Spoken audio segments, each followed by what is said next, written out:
nga, binabangga mo ako eh. Hindi kita binabangga sir, tingnan nyo, nakaharang yung motor ninyo. Hindi, nakabidyo ka, ba't di mo ano eh? Hindi sir, karapatan ko lang din to.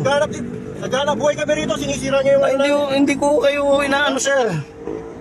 Magandang araw at ito po ang ating panibagong update mga kababayan na siguradong pag-uusapan na naman sa social media. Konfrontasyon ng taxi driver at ng tricycle. Dahil hinarangan nitong tricycle ang taxi na mag-pick up umano ng mga pasahero na malapit sa kanilang terminal. Saan ba ito nangyari? Sa Pampanga, mga kababayan po natin. At ang nangyari ngayon, nung sumakay nga ang pasahero diyan sa taxi, hindi ito makaalis-alis ang driver dahil sinita, hinarangan itong mga tricycle. So isa, ang mamang ito ang talagang naninita at sinaktan niya itong taxi driver at ang pasahero ay naiipit dahil sa paninita nitong tricycle driver. Kung tutusin mga kababayan po natin, karapatan ng pasahero na mamili kung sino ang kanyang sasakyan. Alam naman po natin, pag tricycle, sobra maningil po mga kababayan po natin. So kaya minsan pinili natin mag-grab, mag-taxi, para mas safe tayo, lalo pag marami tayong dala. So alam natin na kontrata madalas itong mga tricycle. So hindi niya nga masara-sara ang pintuan mga kababayan po natin dahil hinaharangan siya nitong tricycle. So ang kanilang pag-uusap, pakinggan po natin mga kababayan ha. Ito po. Ay, hindi kami sir, huwag naman ganyan sir. Huwag nyo naman kami paano hindi kami nakakaintindi sir? Ano, kung gusto nyo sir magreklamo sa amin, iapilan nyo sa korte. Hindi ho kayo. Magdemanda para ano? Magdemanda ho kayo. Kayo Unang umalis. Bakit ho ayaw nyo kung paalisin sir? Magdemanda nyo sa walang yabos. Hindi ko kayo winawalang iya. Layo ng terminal ninyo sir oh. Ayun lang yung terminal. Ay, paano sir? Nasa national route tayo sir. Ay, hindi ganyan sir.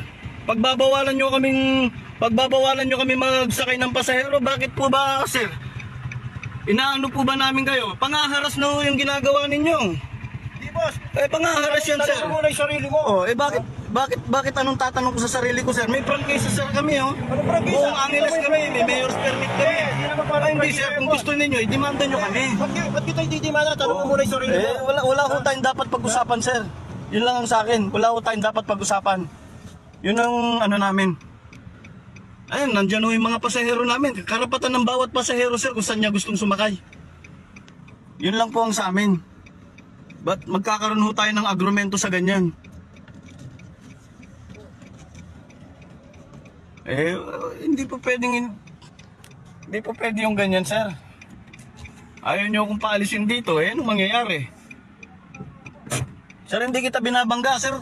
Huwag nyo akong harangin sir. Yun ang ano.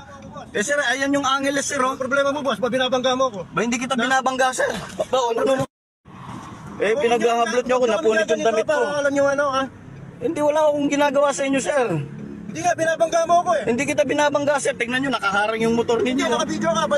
Buwang din itong tricycle driver, mga kababayan po natin. Hinarangan niya itong taxi na nagmamaniobra na nga para makaalis at makaiwas na sa kanilang mainit na konfrontasyon. Ngayon, sinasabing binabangga siya mga kababayan po natin. Pinain niya ang kanyang sarili doon sa harap ng taxi, tapos sabihin niya na siya ang binabangga. Kung hindi pa naman sira ulo ang taong ito, mga kababayan po natin. Sobrang init ng ulo.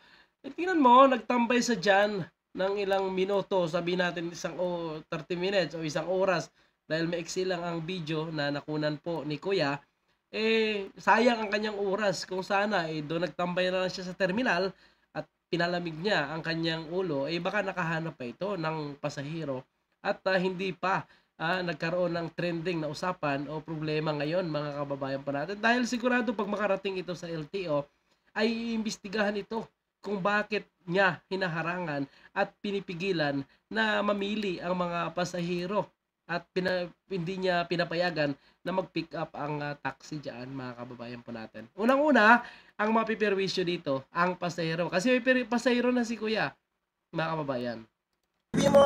Hindi sir, karapatan ko lang din to. Naghanap buhay kami rito, sinisira niyo yung Hindi ko kayo inaano sir. Hindi ko namin inaano. Sir kayo, kanina, Hindi ko kayo inaano sir.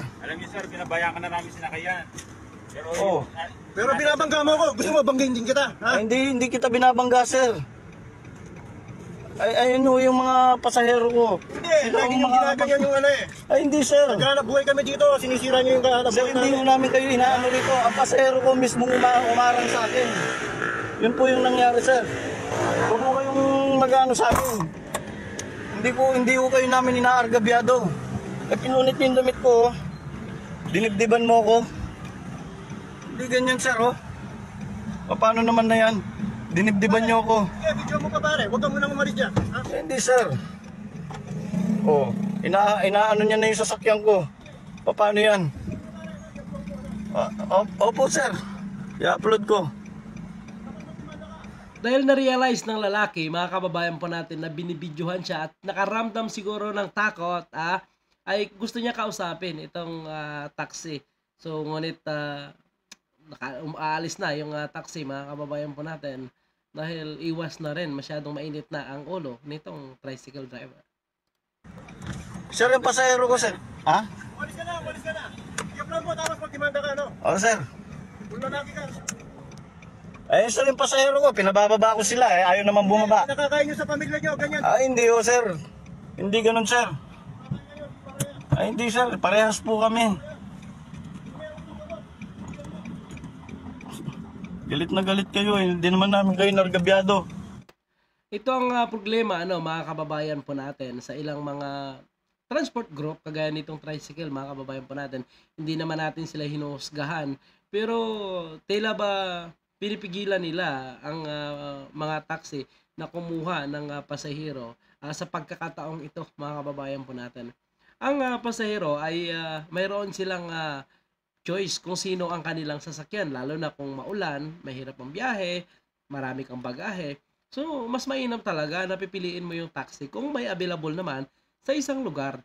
Kaya, kahit ako rin, mga kababayan po natin, kung ang singil ng taxi ay mas mababa kaysa singil ng tricycle, magta-taxi ako, mga kababayan po natin. Alam naman natin, minsan, pag ganitong gabi na, sobrat talaga maningil itong mga tricycle ng pamasahe, mga kababayan po natin. Kaya para sa inyong komento, sa loobin, patungkol sa isyong ito, huwag kalimutan mag-iwan dyan sa ating comment section. Maraming salamat po, mga kababayan. Pa-share na rin sa video ito.